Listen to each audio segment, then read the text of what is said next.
इसे बनाने के बाद मल्टीविटामिन और B12 की गोलियां खाना आप बंद कर देंगे। ये पाउडर किसी जादू या चमत्कार से कम नहीं है, बहुत ही आसान और एकदम नए तरीके से आज मैं आपके लिए लेकर आई हूँ सस्ते में ये प्रोटीन पाउडर। महंगे से महंगे प्रोटीन पाउडर को छोड़ आप इसे एक बार बनाकर देखिए, 10 दिनों में आपको जादू वाला असर मिलेगा। हड्डियां रहेंगी मजबूत, लंबे घने बाल और चमकता रहेगा चेहरा। पूरी वीडियो लास्ट तक देखिए, आपको ये बहुत पसंद आएगा। Hello everyone, welcome back to my channel creative class Sarika और मैं हूँ सारिका। तो आइए शुरुआत करते हैं इस बहुत ही मजेदार सी रेसिपी की। तो ये सुपर डुपर हेल्दी हमारी ये प्रोटीन पाउडर बनाने के लिए मैंने सबसे पहले एक बड़ा सा पैन रख दिया है गैस के ऊपर। थोड़ी भारी तली का ले ताकि जो भी चीजें हम इसमें पकाएं वो जले नहीं। कोई घी तेल ऐड नहीं करना है। मैंने यहाँ पर 2 कप मखाने लिए हैं। तो ये 2 कप मखाने से इतनी ज्यादा रेसिपी बनेगी कि आप 1 महीने तक इसको आराम से यूज कर सकते हैं। तो आप इसी हिसाब से सारी चीजों का मेजरमेंट लीजिएगा। ज्यादा बनाना चाहते हैं तो ज्यादा बना सकते हैं, क्वांटिटी आप मखानों की ज्यादा ले सकते हैं। 2 कप मखानों को मैंने पैन में डाल दिया है और इसको हमें धीमी आंच पर ड्राई रोस्ट करना है। एकदम हाई फ्लेम पे नहीं भूनना है, धीमे धीमे से भूनना है ताकि अच्छी तरीके से क्रिस्प हो सके। जो मखाने होते हैं ये वेट लॉस में बहुत मददगार होते हैं, बीपी को कंट्रोल करते हैं, डायबिटीज में अच्छे होते हैं और प्रोटीन की तो भरमार होती है इनके एक एक दाने में। आप इस रेसिपी को प्रेगनेंसी में भी यूज कर सकते हैं। तो यहाँ पर मखानों को हल्का भुनने के बाद हम इसमें डालेंगे आधा कप के आसपास ये बादाम। कम ज्यादा हो तो कोई प्रॉब्लम नहीं है, बादाम आप कम या ज्यादा जैसे आपको पसंद है आप डाल सकते हैं। बादाम के गुणों से तो आप सभी वाकिफ हैं कि बादाम कितना ज्यादा बेनिफिशियल है, तो आप इसमें जरूर डालिएगा। आधा कप डाला है मैंने 2 कप मखानों के साथ और साथ ही 2 चम्मच डाल दिया है मैंने लौकी के बीज।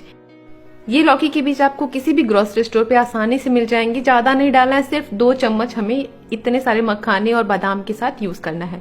इन सारी चीजों को अब हम तब तक भुनेंगे जब तक मखाने अच्छे से क्रिस्प हो जाएं, बादाम और लौकी के बीज भी बढ़िया से सिक जाएं। तो लो फ्लेम पे हम इनको लगातार इस तरीके से चलाते रहेंगे, बढ़िया से इनको क्रिस्प करना है। ध्यान रहे जले नहीं, इसलिए बीच बीच में चलाते रहिएगा। लगभग 5 मिनट तक मैंने इनको लो टू मीडियम फ्लेम पे भून लिया है और अब इसको हम चेक करेंगे। ये देखिए कुछ इस तरीके से हाथों से दबाएंगे तो क्रिस्प हो रहे हैं और ये टूट रहे हैं।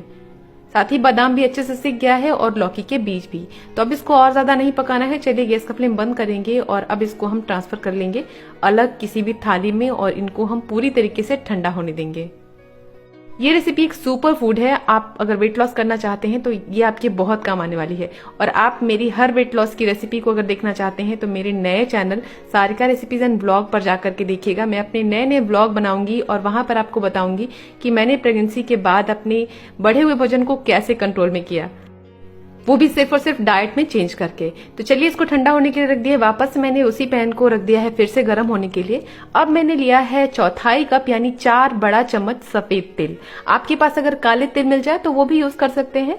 सफेद तिल होते हैं प्रोटीन, फाइबर, आयरन, मैग्नीशियम और कॉपर से भरपूर, साथ ही कैल्शियम से भी भरपूर होते हैं। अगर आपको हड्डियों की दिक्कत है, बैक पेन होता है, इम्यूनिटी बढ़ाना चाहते हैं या बीपी को कंट्रोल करना चाहते हैं तो सफेद तिल जरूर डालिएगा। ज्यादा नहीं, सिर्फ 4 चम्मच लिया है मैंने, 4 बड़े चम्मच। अब यहाँ पर लिया है एक सुपर फूड, वो है अलसी के बीज, जिसको बहुत सारे लोग तीसी भी कहते हैं, इसको फ्लैक्सीड भी कहा जाता है। आप अपनी भाषा में क्या कहते हैं जरूर हमें बताइएगा कमेंट करके। तो ये मैंने 3 बड़ा चम्मच लिया है। ज्यादा मत डालिएगा क्योंकि अलसी की जो तासीर होती है वो गर्म होती है। तो अगर प्रेग्नेंट लेडीज ये रेसिपी देख रही हैं तो अलसी यूज मत कीजिएगा। अगर आफ्टर प्रेगनेंसी आप अलसी यूज करना चाहते हैं तो बिल्कुल कर सकते हैं।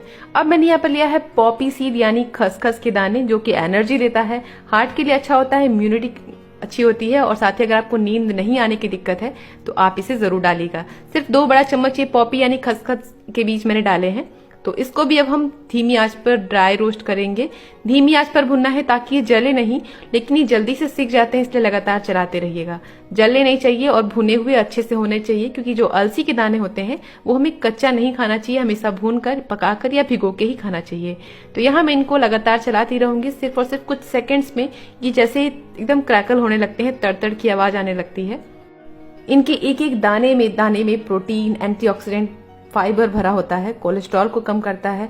ये बहुत ही ज्यादा बेनिफिशियल है आपके लिए। तो देख सकते हैं मैंने इनको अच्छे से भून लिया है। अगर आप इनको हाथों में या उंगलियों के बीच में इस तरीके से दबा के देखेंगे तो ये मैश हो रहे हैं, मतलब समझ जाइए कि अच्छी तरीके से सिक चुका है। तो अब इसको ज्यादा देर नहीं पकाएंगे। चलिए अब इसको भी हम ट्रांसफर कर लेंगे सेम उसी थाली में। इसको भी हम निकाल करके पूरी तरीके से ठंडा होने देंगे। सिर्फ इतने से मिक्सचर से आप 1 महीने के लिए प्रोटीन पाउडर बनाकर तैयार कर सकते हैं और आपका पूरा परिवार लंबे समय तक स्ट्रांग और हेल्दी बना रहेगा। अगर आप मल्टीविटामिन और B12 की गोलियां खाते हैं तो आप इस रेसिपी को सिर्फ 10 दिन पी के देखिएगा, आपको जरूर असर दिखेगा। तो चलिए, अब इसको ठंडा होने के लिए रख दिया था मैंने। बढ़िया से ठंडा होने के बाद एक साफ और सूखा मिक्सी का जार लिया है और ये हमारी जो हमने भून कर तैयार किया था पूरी तरीके से ठंडा हो जाना चाहिए जब हम इसको पीसेंगे, बिल्कुल गर्म नहीं होना चाहिए। तो चलिए, ये सारा मिक्सचर हम डाल देंगे एक बड़े से जार में ताकि हम इसको आसानी से पीस सकें। अगर आपके पास छोटा जार है तो थोड़ा थोड़ा करके पीसिए।